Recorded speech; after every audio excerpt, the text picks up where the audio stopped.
আচ্ছা, তাহলে word স্মার্টের list number ২৯ শুরু করা যাক। এই লিস্টের শব্দগুলো মনে রাখার একটা সহজ উপায় আছে। আমরা এগুলোকে কয়েকটা গ্রুপে ভাগ করে শিখব।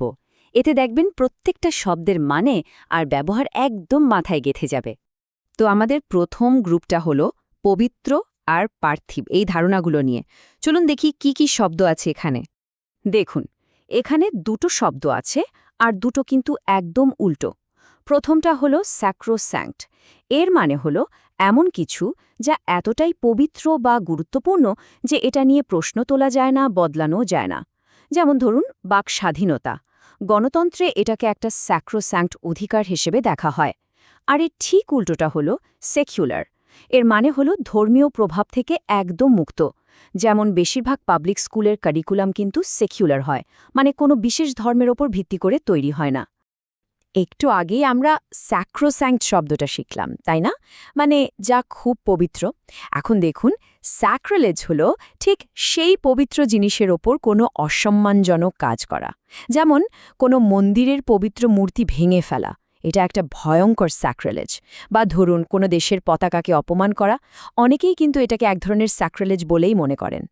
স্যাংটিমোনিয়াস শব্দটা এমন একজন ভণ্ড মানুষের জন্য ব্যবহার হয় যে সবসময় নিজেকে অন্যদের চেয়ে অনেক বেশি সৎ বা ভালো দেখানোর ভান করে। একটা উদাহরণ দিই। ধরুন একজন রাজনীতিবিদ সারাক্ষণ নিজের সততা নিয়ে বড়াই করছেন, কিন্তু আড়ালে দুর্নীতি করছেন। তারই আচরণটা হলো স্যাংটিমোনিয়াস।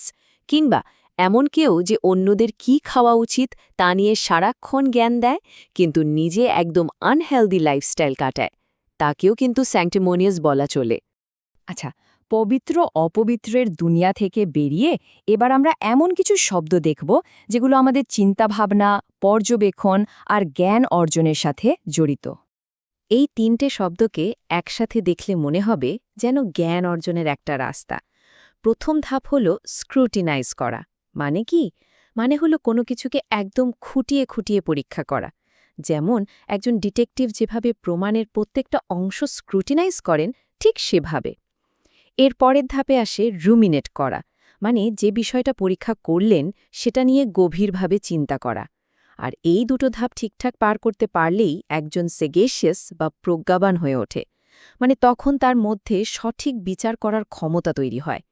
কোনো একটা আলোচনার বা লেখার সেলিয়েন্ট পয়েন্ট কোনটা, যেটা সবচেয়ে গুরুত্বপূর্ণ বা যেটা সবার আগে চোখে পড়ে।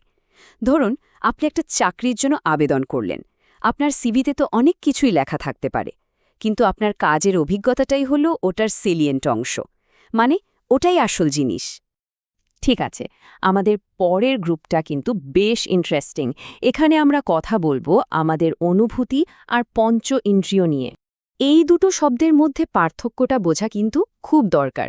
দেখুন, সেন্সরি শব্দটা জুড়া আছে আমাদের ৫টা ইন্দ্রিয়ের সাথে: দেখা, শোনা, গন্ধ, স্বাদ, স্পর্শ। যেমন একটা ফুলের সুগন্ধ নেওয়া, এটা একটা সেন্সরি এক্সপিরিয়েন্স। অন্যদিকে সেন্টিয়েন্ট মানে হলো যার চেতনা আছে, যে অনুভূতি বুঝতে পারে। একটা বিড়াল কিন্তু সেন্টিয়েন্ট, কারণ সে আনন্দ, ভয় এসব অনুভব করতে পারে। তাহলে ব্যাপারটা কি দাঁড়ালো? একটা সেন্টিয়েন্ট প্রাণী তার সেন্সরি অঙ্গগুলো ব্যবহার করে চারপাশের দুনিয়াটা অনুভব করে। স্যাঙ্গুইন শব্দটার মানে হলো খুব আশাবাদী থাকা, পজিটিভ থাকা, বিশেষ করে যখন চারপাশের অবস্থা খুব একটা ভালো না।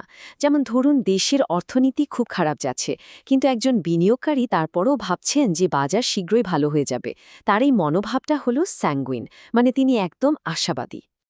এখানে আমরা দুটো একেবারে ভিন্ন ধরনের অনুভূতির কথা বলবো। একটা হলো স্যাকারিন। এর মানে হলো প্রয়োজনের চেয়ে বেশি মিষ্টি, এতটাই যে কেমন যেন নকল বা মেকি মনে হয়। যেমন কোনো সিনেমার শেষটা যদি এতটাই মিষ্টি হয় যে অবাস্তব লাগে, তখন সেটাকে স্যাকারিন এন্ডিং বলা যেতে পারে। আর এর ঠিক উল্টোটা হলো সার্ডনিক। এটা এক ধরনের ব্যঙ্গাত্মক বা বিদ্রূপ মেশানো কথা। ধরুন কেউ একটা কাজে বুড়িভাবে ফেল করার পর বলল, দারুণ তো, আমি ঠিক এটাই চেয়েছিলাম। তার এই কথাটা কিন্তু সার্ডনিক।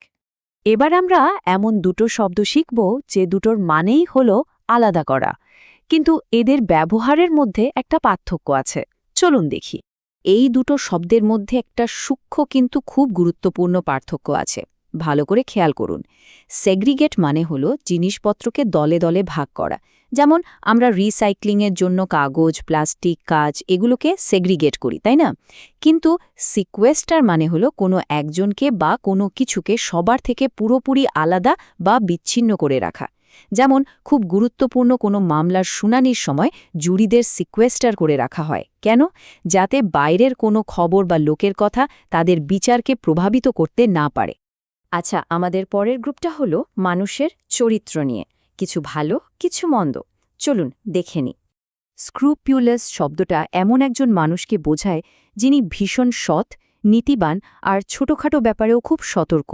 যেমন একজন স্ক্রুপিউলাস গবেষক তার গবেষণার ডেটা নিয়ে এক চুলো এদিক ওদিক করবেন না।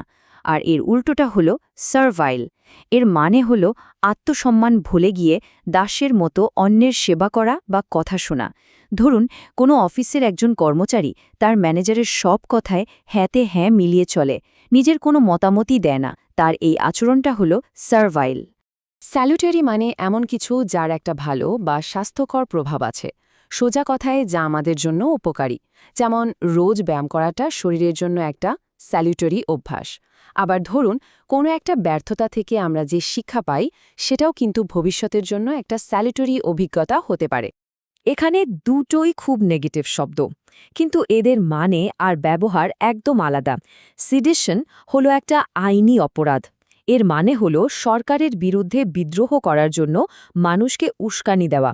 অন্যদিকে সিনিস্টার শব্দটাও কোনো আইনি ব্যাপার নয়, এটা একটা অশুভ বা ভয়ঙ্কর অনুভূতি বোঝায়। যেমন কোনো সিনেমার ভিলেনের একটা সিনিস্টার প্ল্যান থাকতে পারে, অথবা কোনো পুরো বাড়ির পরিবেশটাও খুব সিনিস্টার মনে হতে পারে। আমরা একদম শেষ ভাগে চলে এসেছি। এখানকার শব্দগুলো বেশ মজার, খুব সাধারণ জিনিস থেকে শুরু করে দারুণ সব অপ্রত্যাশিত ব্যাপার নিয়ে। এই দুটো শব্দের মানে কিন্তু সাধারণ বা সিম্পল, কিন্তু এদের মধ্যে একটা পার্থক্য আছে। রুডিমেন্টারি মানে হলো একদম প্রাথমিক পর্যায়ের বা অনুন্নত। যেমন আপনার যদি কোনো বিষয়ে শুধু রুডিমেন্টারি জ্ঞান থাকে, তার মানে আপনি শুধু বেসিকটাই জানেন। আর রাস্টিক মানে হলো গ্রাম্য বা গ্রামের সহজ সরল জীবনের সাথে জড়িত, যেটা প্রায় খুব সুন্দর আর মনোরম হয়। যেমন ধরুন গ্রামের মধ্যে একটা রাস্টিক কাঠের বাড়ি। সিঙ্গুলার শব্দটা কিন্তু বেশ মজার, কারণ বাক্যে এটা কিভাবে ব্যবহার হচ্ছে তার উপর এর মানে বদলে যায়। এর তিনটে মানে হতে পারে। একটা হলো অনন্য বা ইউনিক, যেমন বলা যেতে পারে ওই বিজ্ঞানীর তার গবেষণার প্রতি একটা সিঙ্গুলার মনোযোগ ছিল, মানে তিনি শুধু ওটা নিয়েই ভাবতেন। এর আরেকটা মানে হতে পারে অসাধারণ বা এক্সেপশনাল, যেমন মোনালিজার হাসিটা একটা সিঙ্গুলার শিল্পকর্ম।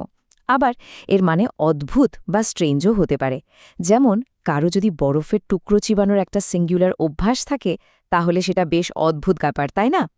এই শব্দটার দুটো ব্যবহার আছে, একটা আক্ষরিক, আরেকটা আলংকারিক। আক্ষরিক অর্থে সিন্টিলেট মানে হলো ঝিকমিক করা বা ঝলমল করা, যেমন অন্ধকারে একটা হিরে সিন্টিলেট করে।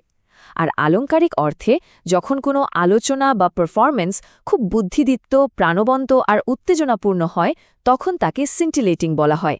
যেমন একটা সিন্টিলেটিং কনভারসেশন। সেরেন্ডিপিটি খুব সুন্দর একটা শব্দ।